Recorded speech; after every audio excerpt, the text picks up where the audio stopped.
ஹாய்ப்பா, நம்ம இப்போ ரொம்ப டேஸ்ட்டான ஒரு கேரட் பொரியல் வந்து பண்ணிக்கலாம். இப்போ பார்த்திங்கன்னா வெங்காயம், கேரட் எல்லாமே நம்ம கட் பண்ணி வச்சுக்கலாம். இப்போ பார்த்திங்கன்னா நான் வந்து ஒரு இரும்பு கடாயில் தான் வந்து நான் பொரியல் வறுவல்னாக்க இரும்பு கடாயில் செஞ்சோன்னா நல்லா டேஸ்ட்டாக இருக்கும் இல்லையா? அதனால் இரும்பு கடாய் தான் எடுத்து வச்சுருக்கேன். அதில் கொஞ்சம் ஆயில் விட்டுட்டு சோம்பு போட்டுக்கலாம். சோம்பு நல்லா பொரிஞ்ச உடனே கடுகு உளுந்தம்பருப்பு போட்டுக்கலாம். உளுந்தம்பருப்பு வந்து கொஞ்சம் எக்ஸ்ட்ராவே போட்டுக்கலாம். அது நல்லா வறுபட்டால் கடிக்கிறப்ப டேஸ்ட்டாக இருக்கும்.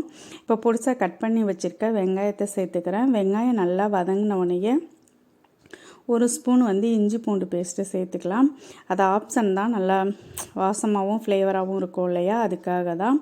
இப்போ வந்துட்டு நம்ம கருவேப்பிலை, பச்சை மிளகாய், நிலக்கடலை பருப்பு வறுத்தது கிடைக்கும். அதை வாங்கிட்டு நம்ம தோல் எடுத்து வச்சிட்டோன்னா நம்ம எந்த இதுக்கு வேணாலும் நம்ம சேர்த்துக்கலாம். இப்போ நிலக்கடலை பருப்பையும் நான் சேர்த்துட்டேன்.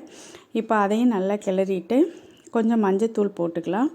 மஞ்சத்தூள் போட்டு அதையும் நல்லா கிளறினோன்னா நம்ம கட் பண்ணி வச்சுருக்க கேரட்டை சேர்த்துக்கலாம். கேரட் வந்து நீங்கள் ரொம்ப குட்டி குட்டியாக கட் பண்ணுறதுனாலும் கட் பண்ணிக்கலாம்.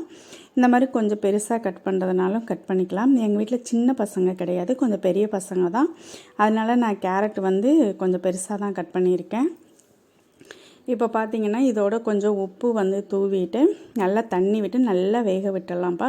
இந்த டைமில் வந்து குழந்தைங்களுக்கு சூப் எடுக்கிறனாலும் எடுத்துக்கலாம். ஏன்னா ஆல்ரெடி சோம்பு, வெங்காயம், இஞ்சி பூண்டு பேஸ்ட்டு, மஞ்சத்தூள், உப்பு எல்லாமே சேர்ந்து இருக்கிறதுனால அந்த சூப்பு ரொம்ப டேஸ்ட்டாக இருக்கும். இப்போ வந்து தண்ணி நல்லா வத்திடுச்சு.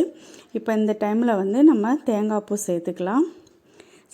தேங்காய் பூ சேர்த்து நல்லா கிளறி விட்டுட்டு அப்படியே இறக்கிக்கலாம்ப்பா. இப்போ நம்ம அந்த கேரட்டை வந்து சாப்பிட்றப்ப தேங்காய், கடலைப்பருப்பு, உளுந்தம்பருப்பு, வெங்காயம் இது எல்லாமே சேர்ந்து